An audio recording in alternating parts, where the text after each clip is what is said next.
Vista a civilização grega, nós passamos a dar uma olhada na civilização romana e a sua paixão pelo vinho.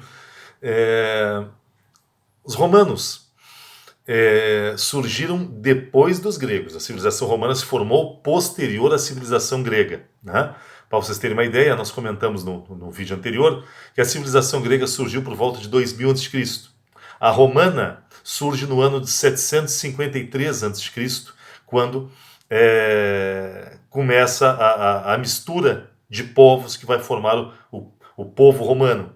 Se os gregos são a mistura de cretenses, aqueus, jônios, dórios e eólios, os romanos são a mistura dos etruscos, dos latinos, dos sabinos e dos úmbrios. Etruscos, latinos, sabinos e úmbrios. E a civilização romana está ligada à cidade de Roma. Tanto que o mito fundador da civilização romana é o mito dos dois irmãos de Rômulo e Remo, né, que são amamentados por uma loba, crescem e Rômulo acaba matando Remo numa disputa entre eles e Rômulo se torna o primeiro rei de Roma. Roma que vai ter 3 fases na sua história. Primeiro, Roma foi uma monarquia, período durante o qual Roma teve 7 reis, né? Boa parte deles lendários.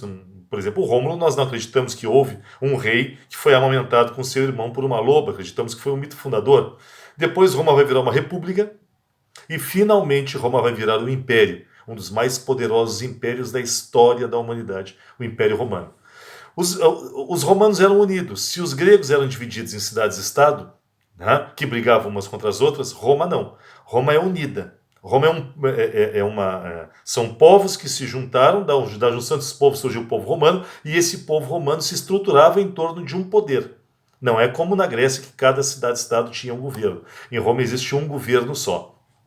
Na fase da monarquia são os reis, na fase da república os senadores vão ser muito poderosos, Roma vai ter cônsules, que vão exercer uma tarefa meio que de executivo, mas quem vai efetivamente tomar as decisões vai ser o Senado, e na fase do Império nós vamos ter uma concentração de poder na mão dos imperadores. Tá? Então são as 3 fases e a organização política dos romanos.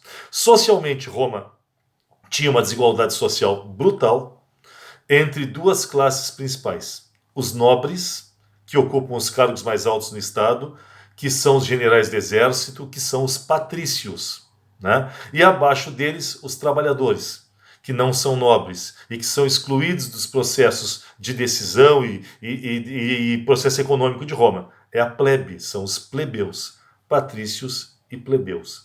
Abaixo deles nós vamos ter os escravos, e Roma vai ter muito escravo. Afinal de contas, a civilização romana formou uma das mais impressionantes máquinas militares do mundo antigo.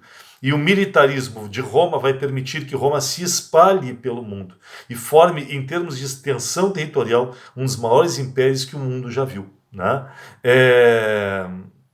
E aí, claro, conforme Roma vai se espalhando, Roma vai dominando povos, Roma vai escravizando povos, e Roma vai ser um império muito escravista. Interessante de Roma, e eu já tinha comentado isso, conforme Roma vai se expandindo e vai conquistando povos, Roma se deu conta de uma coisa que os Estados Unidos também se deram conta hoje em dia. A dominação de um povo sobre outro não se dá só pelas armas. A principal forma de dominação é cultural. Não se dominam só pelas armas, se domina pela cultura. É por isso que, por exemplo, os europeus, quando colonizaram a América, eles não colonizaram só através do extermínio dos índios. Eles colonizaram através da Igreja Católica. Na colonização da América, houve uma imposição da cultura europeia usando a religião.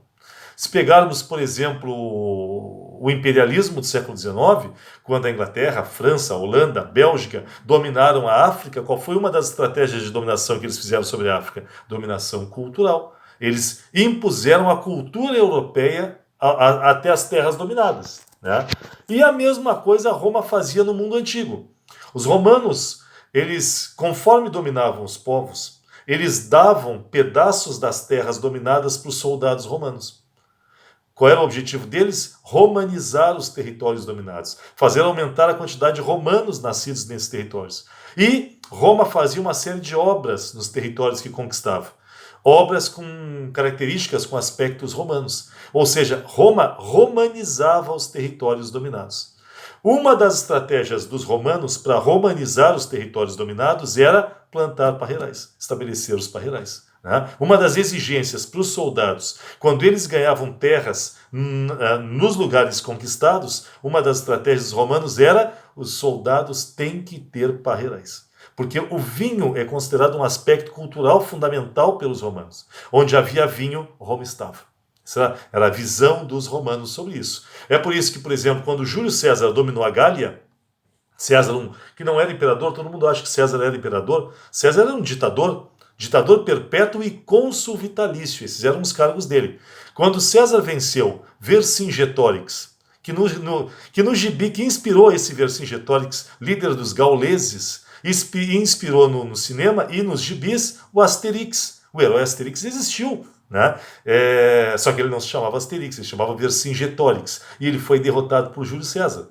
Quando César venceu Vercingetorix, vulgo Asterix, e dominou a Gália, César distribuiu as terras da Gália, atual França, para os soldados romanos, com uma condição: tinham que estabelecer parreirais na região.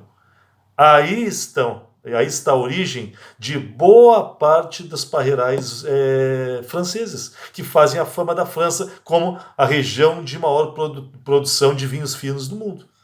A cultura francesa de contato com o vinho vem do domínio romano. No sul da França, aí vai sofrer influência do povo dos etruscos, da Itália. E o centro-norte da França vai sofrer influência dos romanos na fase da República. Quando Roma domina esses territórios, passa a querenciar soldados ali, com a condição de que os soldados tivessem parreirais. E aí começa o processo de desenvolvimento das cepas francesas, graças ao domínio romano nessa região. Veja que coisa interessante a estratégia romana de dominação. Bom, culturalmente, como eram os romanos? Culturalmente, os romanos nunca atingiram o brilhantismo dos gregos, né? Por exemplo, o maior filósofo de Roma foi Sêneca. O filósofo Sêneca de Roma não se compara, em termos de importância, para os filósofos gregos, mas não se compara mesmo, né? Os romanos, eles não vão ter, por exemplo, historiadores tão grandiosos quanto os gregos. César vai ser um importante historiador, mas os historiadores de Roma não vão ter a importância que os gregos tiveram. Na poesia, os poetas romanos não vão ter a importância dos gregos. Na matemática, na física, os romanos não conseguem chegar ao brilhantismo dos gregos. Só que os romanos tiveram uma atitude interessante. Quando os romanos perceberam que não conseguiriam ter a grandiosidade dos gregos em termos de produção cultural, o que os romanos pensaram? Vamos adequar a cultura romana às nossas necessidades. Vamos pensar a cultura romana...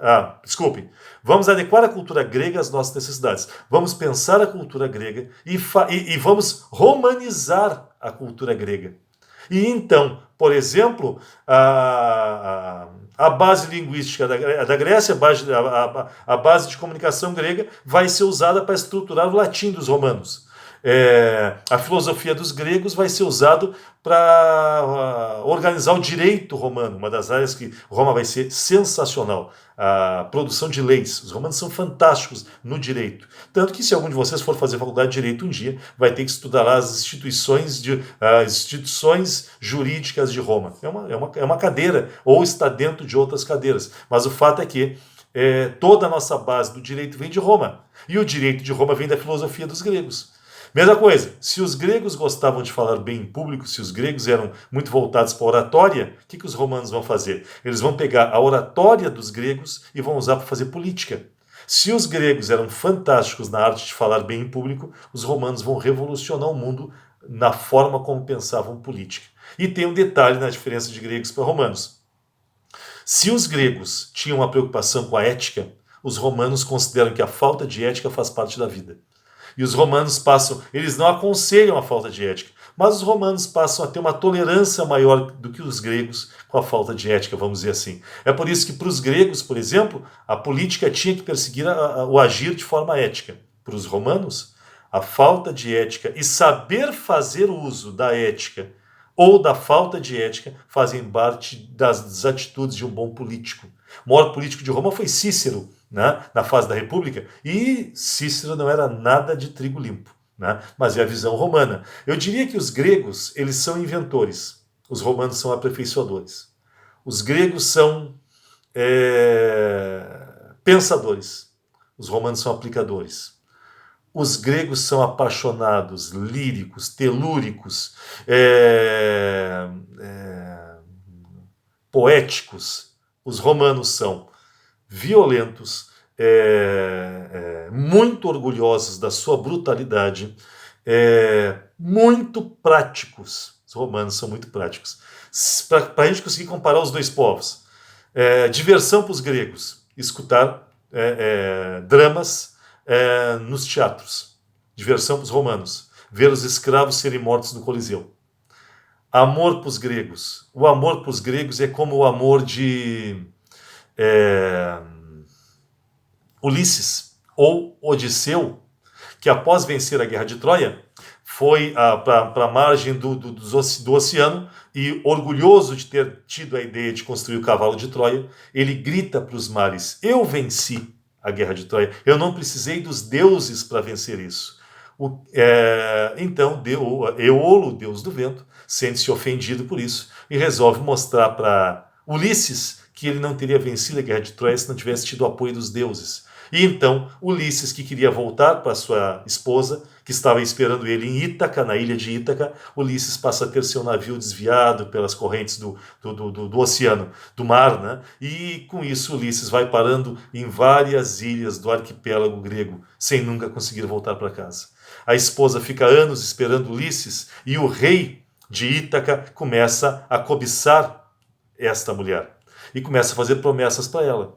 Ela, então, mesmo sem ter notícias se Ulisses estaria vivo ou não, ela resolve, como resposta ao rei, diz ao rei que casaria com ele, romperia o luto, casaria com o rei, o dia que ela terminasse de fazer um bordado, né? Uma colcha de bordado. O que ela faz então? Essa mulher durante anos fica o dia inteiro fazendo seu bordado. Quando chega no final do dia ela erra um ponto e ela tem que desfazer todo o bordado, toda a colcha, e começa a fazer toda a colcha de novo. E assim ela fará e agirá durante meses e meses, anos e anos a fio, até que Ulisses consegue voltar para casa. Aliás, eu tinha dito mal. O deus do mar é Poseidon, que é quem não permitia que Ulisses voltasse para casa. Ulisses conseguiu voltar para casa graças à ajuda de Eolo, o deus do vento, que foi quem conseguiu dar uma algibeira com vento que permitiu que Ulisses soltasse a algibeira e voltasse para sua esposa, que o estava esperando em eterno luto. Os gregos amam assim, sem tempo, sem espaço, né? Com uma profundidade imensa. Qual é a grande história de amor dos romanos, para que vocês comparem os povos? A grande história de amor dos romanos foi o amor de Júlio César, de Marco Antônio por Cleópatra, né? O amor de Marco Antônio por Cleópatra é um grande amor romano, um amor extraordinariamente devasso de um general apaixonado pelo uso de drogas, né? E por uma faraó apaixonada por drogas e por espancar escravos. É engraçado os relatos que dizem que eles se excitavam espancando escravos para depois manterem relações sexuais, em geral em locais públicos com bastante pessoas em volta.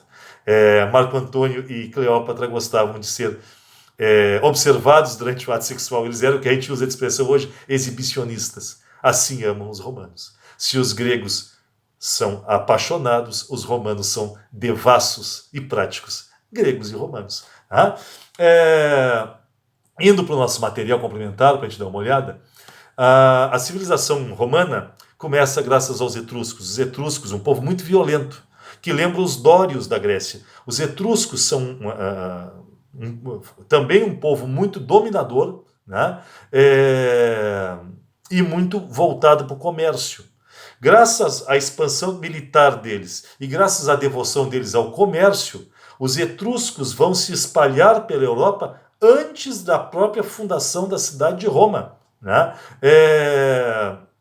Os etruscos vão ser uma das bases da construção dos valores romanos. E graças aos etruscos, por exemplo, o vinho que os etruscos produziam né? E que não era o mesmo vinho dos gregos, né? Os etruscos também passam a desenvolver um comércio de vinho. Isso, enquanto os gregos estão no lado deles, os etruscos estão desenvolvendo o vinho deles. Tá? Um vinho que tinha algumas considerações, né? Por exemplo, os etruscos, assim como os gregos, não achavam de bom tom mulheres beberem, a não ser em cerimoniais religiosos, né? É... É... E a explicação dos etruscos para isso é que, isso está no material que eu coloquei ali para vocês, a explicação que os etruscos dão para isso é que o vinho era uma bebida dada pelos deuses aos homens. E, portanto, uma bebida divina não podia entrar em contato com a mulher, já que a mulher carregava em si a impureza do sangue da menstruação. Então, a mulher, por menstruar, não poderia receber o sangue divino, o vinho. A não ser em ocasiões especiais para mulheres especiais. Quem são elas? As sacerdotisas. Né? As sacerdotisas religiosas podiam entrar em contato com o vinho, né? Uma exceção que se fazia. Bom, já comentamos então de como é que os romanos espalhavam sua cultura. Comentamos de como o vinho, os parreirais romanos chegam à Gália, à França, e aí começa a cultura enológica francesa, né, que deve muito aos originários dos romanos, os etruscos, e deve muito também, o vinho francês deve muito à expansão de Roma na fase da República, em especial ali quando César passa a dominar a Gália, né, e passa a exigir que os soldados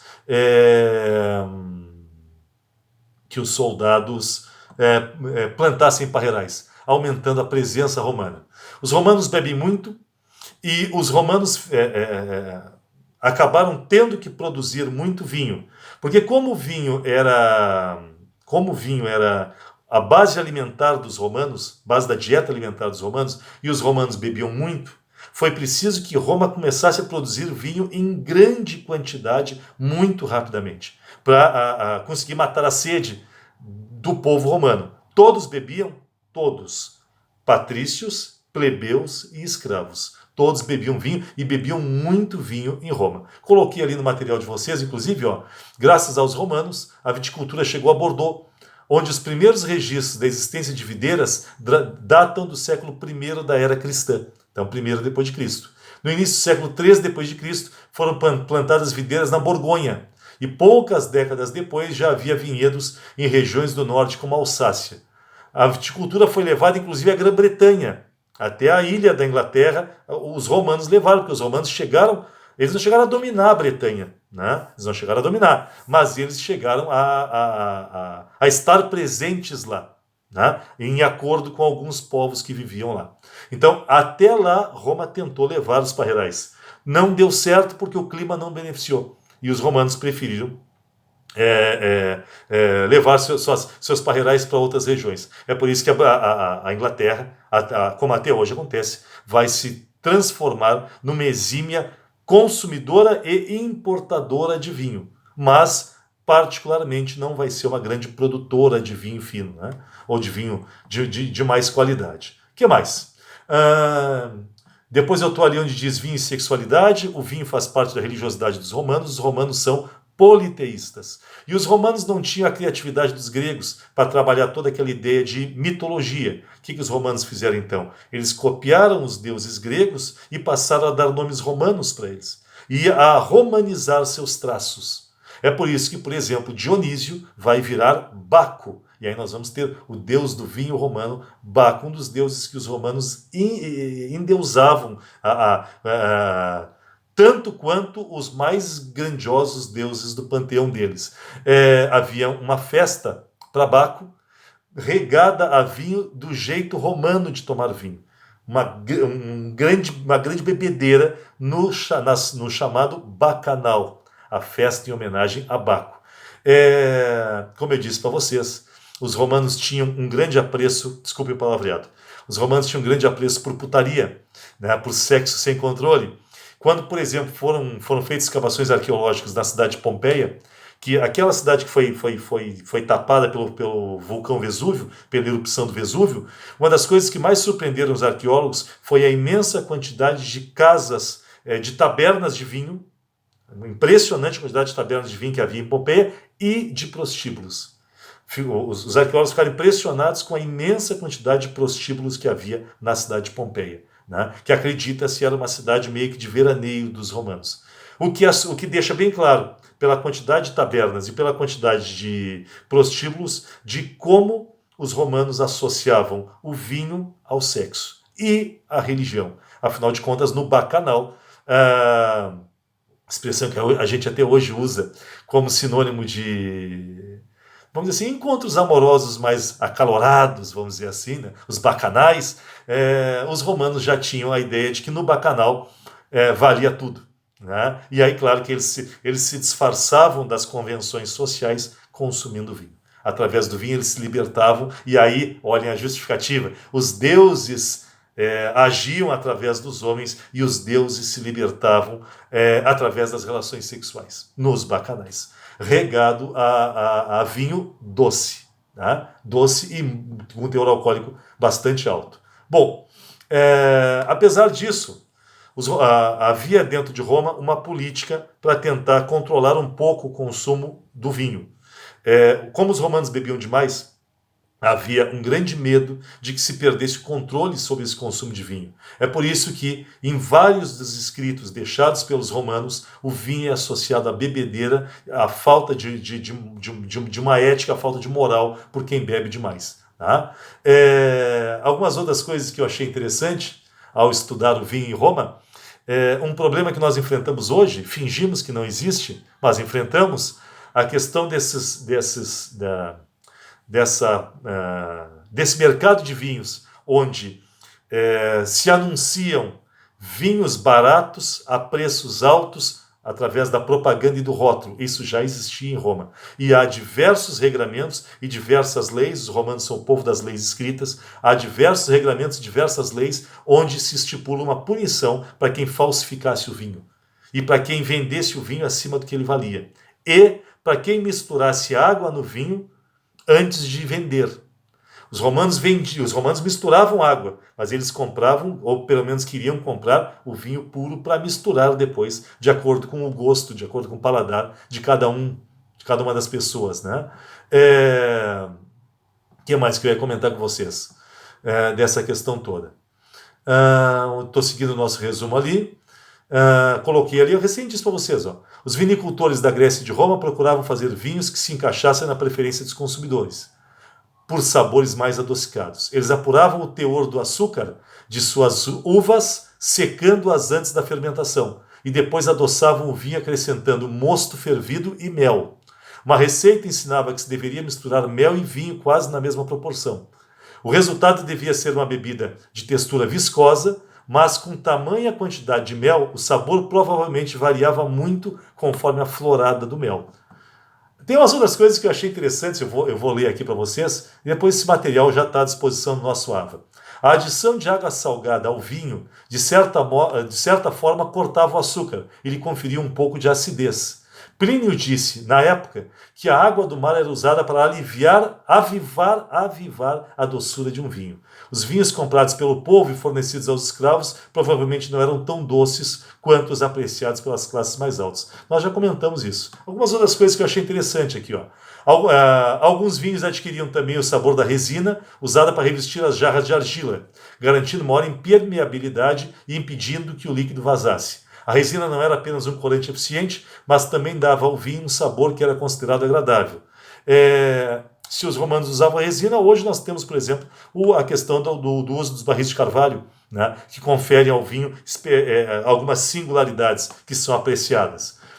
O que nós não usamos mais é essa outra aqui. O chumbo era bastante usado para adoçar o vinho. Copos feitos de chumbo também modificavam o vinho nele servido. O chumbo também ajudava em sua conservação, matando bactérias que estragavam o vinho. Algumas características, né? Outra que eu achei interessante aqui, O sumo não era filtrado para a retirada dos resíduos deixados pelas uvas durante a fermentação.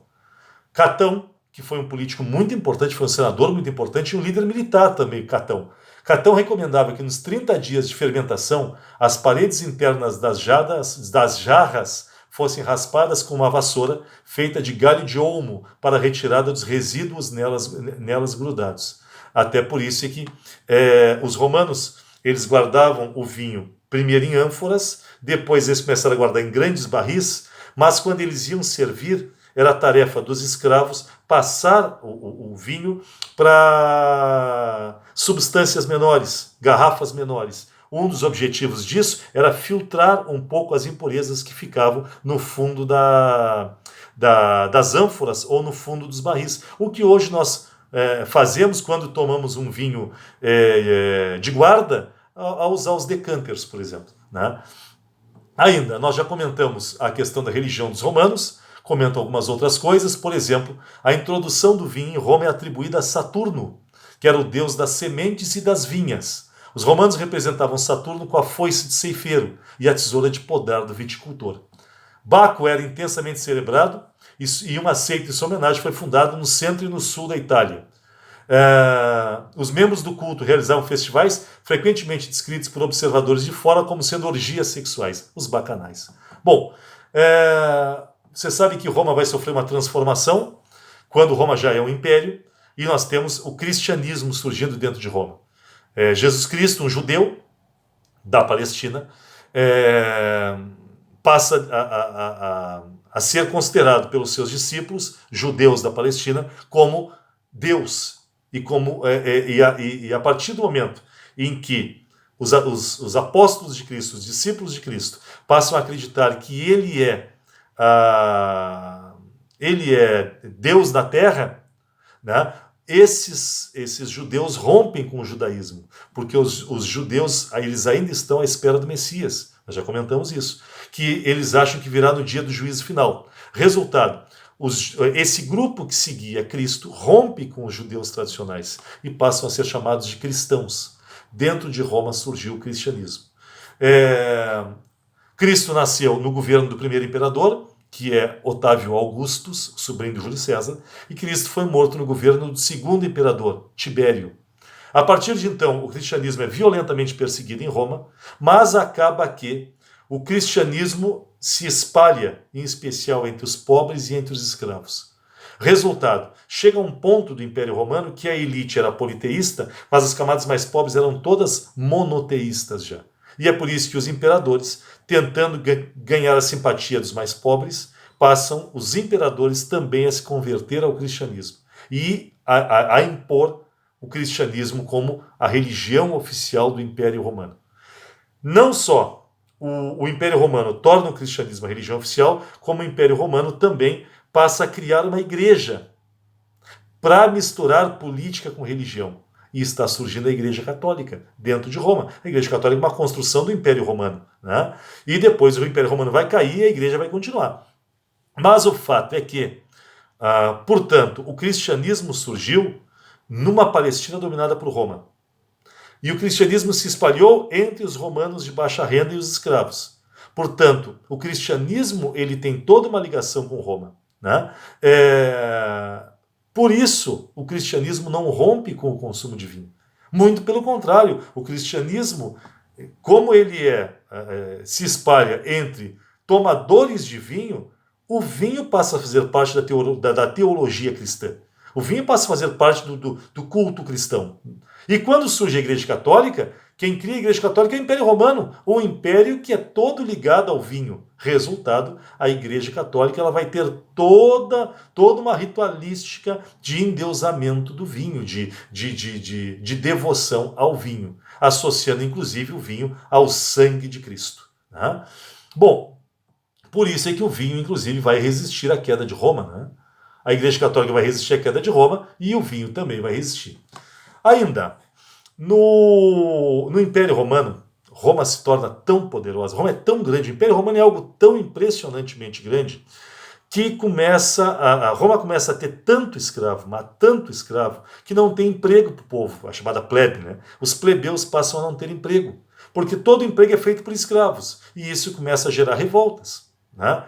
De forma que os imperadores de Roma passam a pensar mecanismos para manter o povo romano quieto sem fazer revolta, já que emprego não tem.